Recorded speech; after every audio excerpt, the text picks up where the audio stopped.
If you are as old as I am, then you remember the Dog Pound, and you were probably a part of the Dog Pound. Arsenio had him barking. Arsenio became an icon and shifted the culture. If you hit his couch, you were trending. Now it's your move. Let's talk about how you can start your own show and start doing the same thing. First of all, pick a POV. What you want to do here is you want to create culture moments weekly. Remember, cloud is cute, but invoices are even cuter. Price the seat and monetize the format. The segments, the sponsors, the affiliates, the demos, the newsletter ads, the paid community, all of it.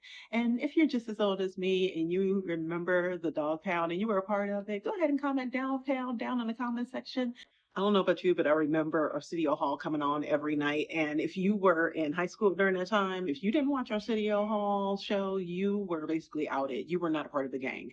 Every single night, you would tune in to see who he had on, who the musical guest would be. And his questions weren't only for, the just general conversation type pieces. They were questions that we actually wanted to know inside the community, right? So you were like listening in. He was one of those late night hosts that not only just showed up and did his job, but he went a far above and beyond. He made sure that the show was entertaining. You had a little bit mixture of comedy. You also had commentary. And it's kind of actually what I mimic my content off of without really even noticing it or really pinpointing it at first.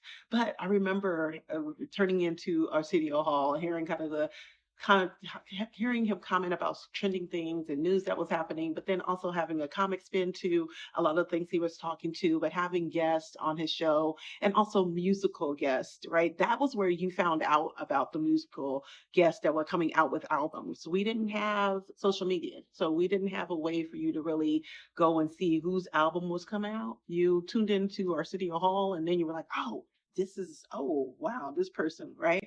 And that's where they got their street cred, so to speak, right? And that's where you knew, okay, I need to go get that single.